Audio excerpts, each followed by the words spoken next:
तो गंज बख्शे फैज़ आलम मजहर नूर खुदा आपके सामने है। तो ये किसने कहा और क्यों कहा? क्यों कहा? आपको पता है कि उस शख्स को पता था कि इसका मकाम क्या है। सबसे पहले इसी ने ये इस सरजमीने यानी हिंदुस्तान में ये दीन का जो बीज बोया है वो अली हजवेरी है। हज़रत सुल्तानुल मशाइख अक्सर फरमाया करते थे कि कश्फुल महजूब का मुताला खुद भी फरमाते थे और अपने मुरीदों को भी फरमाते थे कि कश्फुल महजूब पढ़ा करो। हज़रत महबूब इलाही महफिल शिकन थे। महफिल शिकन का मतलब यह है कि जिस महफिल में ये आ जाते थे महफिल टूट जाती थी। आप भाई सुन रहे हैं या कुछ हूँ आ करें, समझ रहे हैं कि नहीं? मैं ये नहीं कहता मुझे आप नारे लगाएं या दाद दें, कम से कम अपनी जिंदगी का तो सबूत देना कि आप जिंदा हैं। हाँ, माशाल्लाह माकूल लोग बैठे हैं। तो उन्होंने महफिल शिकन थे, महफिल को तोड़ देते थे। बड़े बड़े इल्म वाले जो थे दावा करते थे। हजरत निजामुद्दीन एक फिक्रे में उनको बंद कर, एक मसल मैं मिसाल दूं।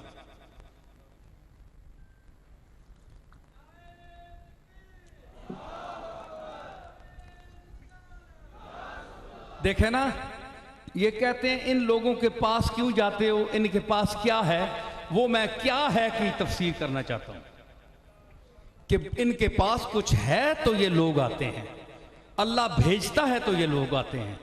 वैसे नहीं जाते। वैसे तो बुतों के पास भी हिंदू जाते हैं। 40 करोड़ वहां इलाहाबाद में पहुंचा हुआ होता है। क्या वो भी कोई उनका यानी कोई काबा है? वो उसको काबा समझते हैं।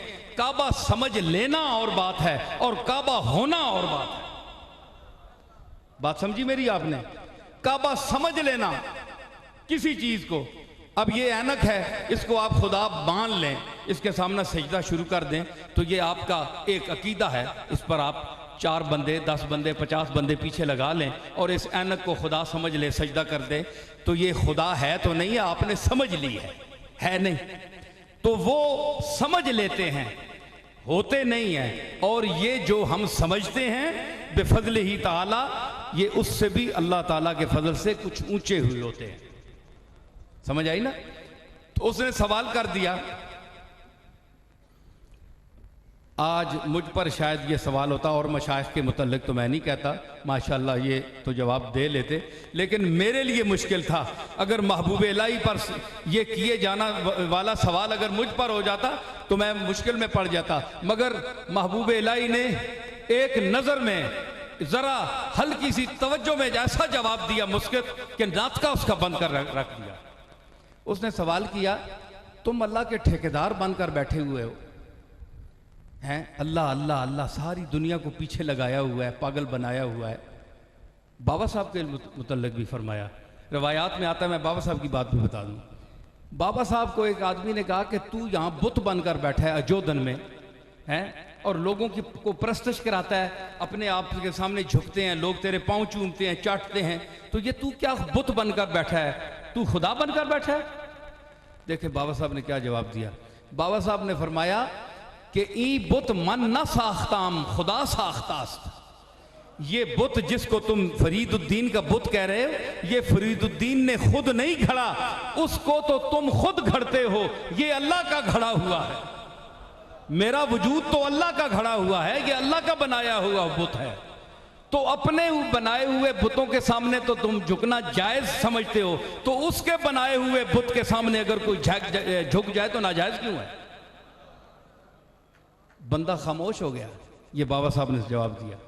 निजामुद्दीन औलिया से सवाल हुआ कि आप ये जो पीरी मुरीदी चमकाए बैठे हैं और ये बहुत बड़े आदमी बनकर बैठे हैं, आप बताएं अल्लाह दिखाएं, अल्लाह कहाँ है? आपने फरमाया कि अल्लाह नज़र नहीं आता, वो नज़र से वरा है, नज़र उसका अहाता नहीं कर सकती, वो लतीफ़ुल खबीर है, वो इसके दायरे में घिर नहीं सकता। बकौले अकबर, अक्ल में जो घिर गया वो फिर खुदा क्यों कर हुआ? जो समझ में, जो अक्ल में जो घिर गया ला इंतहा क्यों कर हुआ? जो समझ में आ गया फिर वो खुदा क्यों कर हुआ? तो उन्होंने कहा कि आप अल्लाह दिखाएं। हजरत महबूब इलाही ने हर चंद फरमाया कि अल्लाह नजर नहीं आता, तुम्हारा ये सवाल गलत है। उसने कहा नहीं, बस आप अल्लाह अल्लाह लगाए रखते हैं, अल्लाह का ठेका उठाया हुआ है आपने, तो अल्लाह मुझे दिखाएं, मैं देखना चाहता हूं। अब मेरे जैसा कोई पीर होता तो किसी मौलवी को बुलाता, भाई मुझे तो आता जाता कुछ नहीं, खतीब साहब आइए ज़रा आप ही जवाब दें कि भला। तो हज़रत निज़ामुद्दीन ने फरमाया नहीं, मैं नबी रसूलुल्लाह का वारिस भी हूँ, मैं मोइनुद्दीन चिश्ती का वैसे सज्जादा नशीन नहीं हूँ, गद्दी पर बैठने वाला नहीं हूँ, गरीब नवाज का सच्चा सज्जादा नशीन हूँ, कुतुब साहब का सच्चा वारिस हूँ। फरमाया इधर आ, तुमने छेड़ा किसको है? महबूब इलाही को छेड़ा है। फरमाया अच्छा, तू कहता है कि खुदा दिखा, मुझे नजर आए या महसूस हो। फरमाया ये तेरा बदन है, तेरा जिस्म है ना, हाथ लगाकर मुझे बता तेरी रूह कहां है। हजरत निजामुद्दीन ने फरमाया हाथ लगाकर फरमा बता, कान में है? कहने लगा जी है। आंख में है? कहने लगा है। नाक में है, भवों में है, हाथ में, बाजू में, टांगों में, हर जगह आपने चंद आज़ा गिने। कहने लगे हर जगह। फरमाया फिर एक जगह तयन कर, एक मुतय्यन करके यहां रूह है और यहां नहीं है। अगर उसको तू बंद करेगा तो वहां उसका होना साबित होगा और दूसरे आज़ा से उसकी नफी हो जाएगी, वहां नहीं है। उसने कहा जी कि मैं इस जिस्म में हाथ लगाकर रूह को कहीं मुतय्यन और बंद नहीं कर सकता। फरमाया बेवकूफ, बेवकूफ जाहिल, पढ़े लिखे बुद्धू, तुम्हें इतना पता नहीं कि इस तुम्हारे छोटे से वजूद में जो सर से लेकर, सर से शुरू होता है और पांव पर खत्म हो जाता है, इसमें तुम किसी उज़्व पर हाथ रखकर ये नहीं कह सकते कि यहां जान है, यहां है, यहां हाथ लगाओ, यहां है, नहीं कह सकते। तो इस पूरी कायनात में मैं किस चीज पर निजामुद्दीन हाथ रख कर कहे कि अल्लाह यहां है और यहां नहीं है?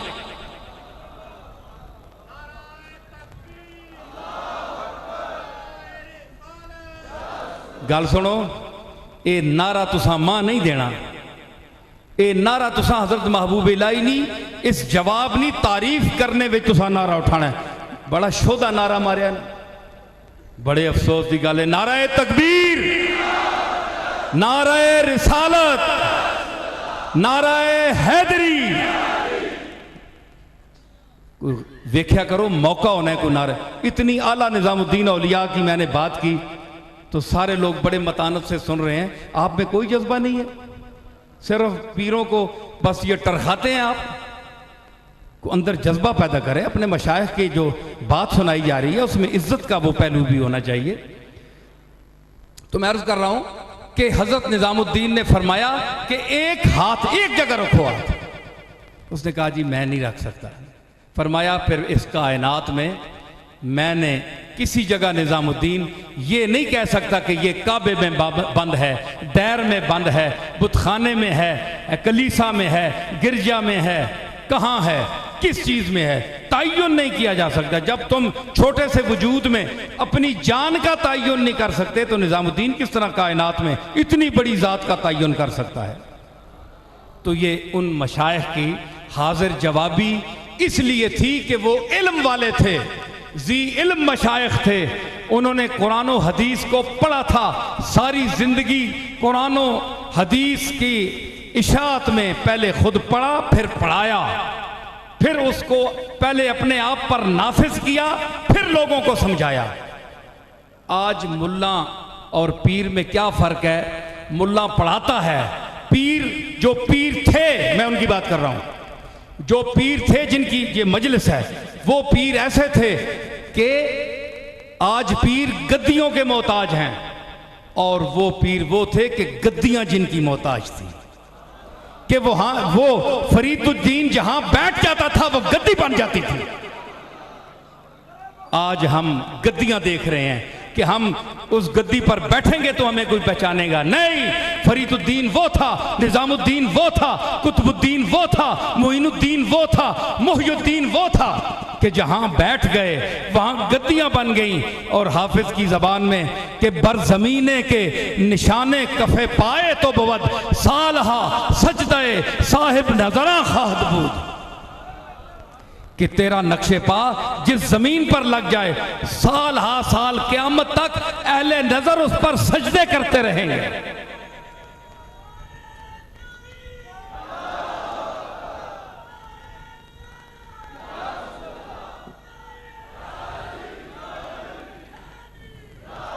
मेरे मुकर्रम सामीन, मैं समझ रहा हूं कि कुछ लोग बहुत खुश भी हो रहे हैं और कुछ तंग भी हो रहे होंगे, लेकिन क्या करूं, मेरी तबीयत अपनी है। मैंने जो बात कहनी होती है वो मैं कहता हूं, और जो कह रहा हूं वो दलील से कह रहा हूं। किसी को इतराज़ है तो यहां भी पूछ सकता है, और जहां मैं ठहरा हुआ हूं वहां भी पूछ सकता है। हाँ, कोई ऐसी बात नहीं है, तो दलील के साथ बात करेंगे। तो बात यह है कि इन लोगों से ताल्लुक इसलिए रखते हैं हम कि ये अल्लाह का रास्ता बताते हैं। बाबा फरीदुद्दीन गंजे शकर ने कोई प्रॉपर्टी नहीं बनाई, कोई बैंक बैलेंस नहीं, गुदड़ी पहने हुए अल्लाह का फकीर। बादशाह वक्त ने बेटी दी, मकरान से मुल्तान तक की जागीर दी। आज हम बुजुर्गों की इन बातों को सुनकर दाद ही दे सकते हैं, अमल नहीं कर सकते, सिर्फ दाद दे सकते हैं, अमल नहीं कर सकते। मानते हैं उनको, लेकिन उनके काम पर चलना, जनाब हम कहाँ और वो कहाँ हैं जी, ये माजरत, हम कहाँ वो कहाँ। भाई फिर उनको मानते किस लिए हो? उनको मानते हो, उनकी नहीं मानते।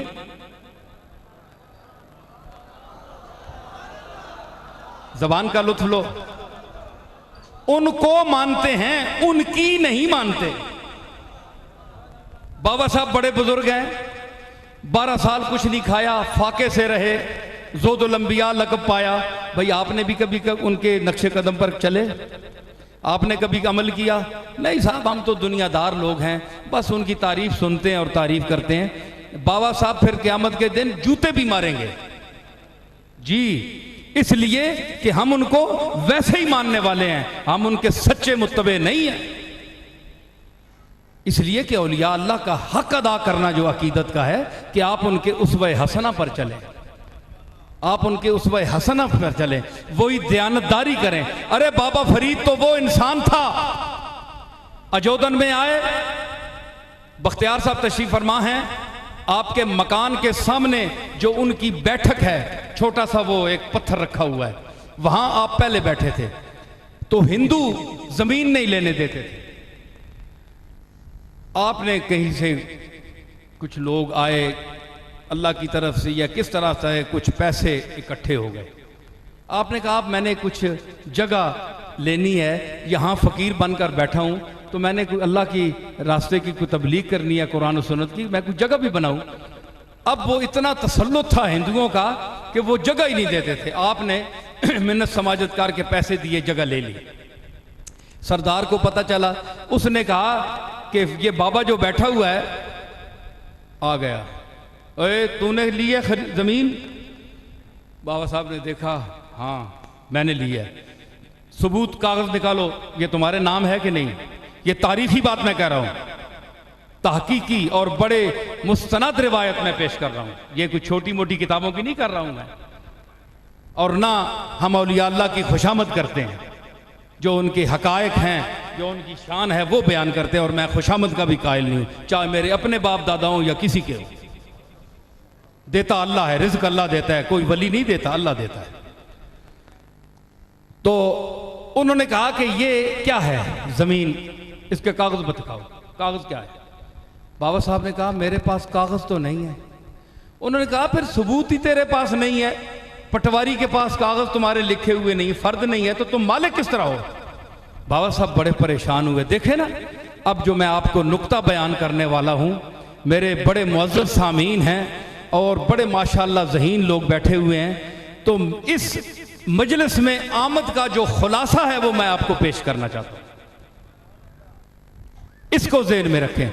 तो बाबा साहब ने क्या किया, किसी सिफारशी को नहीं बुलाया कि किसी मलक चौधरी खान को बुलाते, यार देखो मैं इतने दिन से बैठा हूं, ये मुझे जलील करने वाला है। अपने मालिक की तरफ देखा, आसमान की तरफ, तारीखी वाकया। बाबा साहब ने आसमान की तरफ देखा। अब हो सकता था कि बाबा साहब कुतुब साहब को भी बुलाते, मोइनुद्दीन अजमेरी को भी बुलाते, अपने मशाइख चिश्त को भी बुलाते। नहीं, उन्हें पता था कि मोइनुद्दीन अजमेरी पर भी मुश्किल वक्त आया तो उन्होंने अल्लाह को पुकारा, और कुतुब साहब पर भी वक्त मुश्किल आया तो अल्लाह को पुकारा, बाबा साहब पर भी मुश्किल वक्त आया तो अल्लाह को पुकारा, रसूलुल्लाह पर भी मुश्किल वक्त आया तो अल्लाह को पुकारा। सुन्नत रसूल पर चलने वाले हमारे औलिया। बाबा साहब ने देखा, फरमाया अपने अंदर, क्योंकि वो गूंगों की जबान भी जानता है, खामोशों की जबान भी जानता है, अर्ज की कि मालिक मैं जमीन से कहूं कि ये बोले, मेरे पास तो कोई चीज नहीं है। उधर से इशारा हुआ होगा। अब मुखालिफ कहेगा जनाब कि बाबा साहब नबी थे, कि उनकी तरफ इल्हाम हुआ, अल्लाह ने कहा कि हाँ बाबा फरीद तुम कह। इसका जवाब मैं दूंगा, गैर नबी की तरफ भी इल्हाम होता है। अगर कोई और मसलक का यहां आदमी बैठा है तो मैं उसको कहूंगा कि वो उठकर एतराज करे और ये फकीर यहां जवाब देगा। हाँ, ऐसी बात नहीं। और मरकज लाहौर के मरकज में मैं बोल रहा हूं, दाता साहब के जेर साया बोल रहा हूं। तो कहे कि मुझ पर एतराज किया, इसलिए मैंने कहा कि मुझ पर एतराज किया गया कि बाबा साहब जनाब कोई नबी थे, कि बाबा साहब ने चुपके से अल्लाह की बारगाह में अर्ज की तो अल्लाह ने जवाब दिया कि हाँ फरीद तू कह ले, मैं तेरी बात पूरी कर दूंगा। मैंने कहा कि बिला कुरान शरीफ पढ़ा है कि नहीं, सिर्फ दाढ़ी रखी हुई है या हुलिया बनाया हुआ है। आजकल हुलिये के उलमा भी बड़े फिरते हैं ना, अंदर से आता जाता कुछ भी नहीं। वो भी कोई ऐसी शख्सियत थे। मैंने कहा कुरान पढ़ा है कि नहीं, उन्होंने कहा कुछ पढ़ा है। मैंने कहा हजरत मूसा अलैहिस्सलाम की माँ नबिया थी या गैर नबी थी? बेटा, कहने लगे बेटा नबी था, माँ नबिया नहीं थी। तो मैंने कहा फ़औहैना इला उम्मे मूसा, कुरान कहता है कि हमने वही की मूसा की माँ की तरफ। वही तो नबियों की तरफ होती है, गैर नबी की तरफ कुरान में क्यों वही की गई?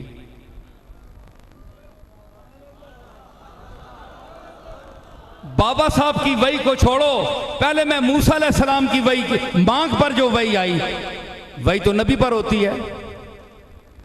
ज़ालिका मिन अंबाइल गैबे नूही है इलैका, ऐ मोहम्मद मैं हम आपकी तरफ ये गैब की खबरें हैं और हम आपकी तरफ वही कर रहे हैं। नूही है इलैका, मोहम्मद नबी हैं, इसलिए नूही ही के इलैका का सही मिसदाक है कि वही नबी की तरफ होती है। फ़औहैना इला उम्मे मूसा, हमने मूसा की माँ की तरफ वही की। तो मूसा की माँ मैंने कहा नबिया थी या नहीं? तो मैंने कहा गैर नबी की तरफ वही हुई ना। क्या वही हुई कि अल्लाह ने उसके दिल में डाल दी कि हम तेरे बच्चे मूसा को अभी पानी में डालने वाले हैं, कुछ अरसे बाद ये तुझे आप मिलेगा, अब फिक्र न कर। ये कुरान में है, पूरी आयत है, तफसील का वक्त नहीं। तो ये मूसा की माँ समझ गई, नबिया न होने के बावजूद अल्लाह ने वही की। तो मैंने कहा जिस तरह मूसा अलैहिस्सलाम की माँ नबिया नहीं थी तो इसके बावजूद उसकी तरफ वही की, इसी तरह बाबा फरीद की तरफ नबी न होने के बावजूद भी अल्लाह वही कर सकता है। चुप हो गया। फिर इस पर और वऔहा रब्बुका इलन नहले, तेरे रब ने शहद की मक्खी की तरफ वही की। कुरान कहता है चलो वो तो मूसा की माँ तो इंसान थी, तो शहद की मक्खी की तरफ भी अल्लाह ने वही की। कुरान है। अरे शहद की मक्खी की तरफ वही हो सकती है?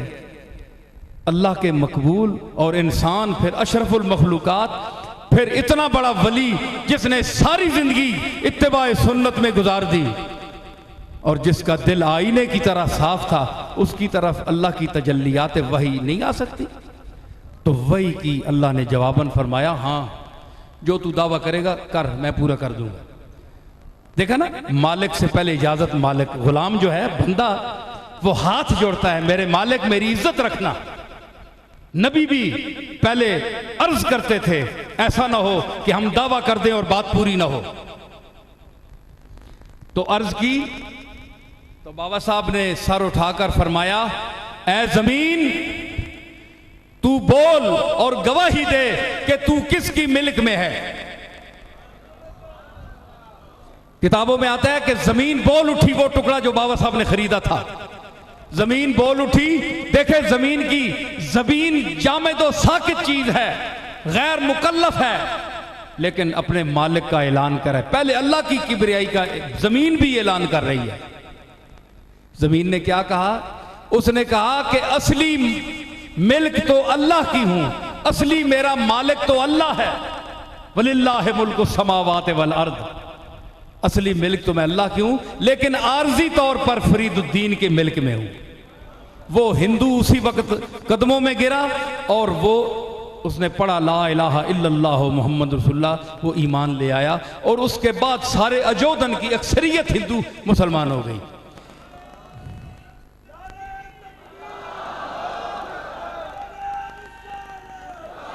तो हमारे मशाइख ने ये करामतें, हजरत गौस पाक की बेशुमार करामतें हैं, करामतों का बादशाह है, समुंदर है करामतों का, लेकिन गौस पाक ने, बाबा साहब ने, ख्वाजा साहब ने इन करामतों को अपनी दुकानदारी नहीं बनाई।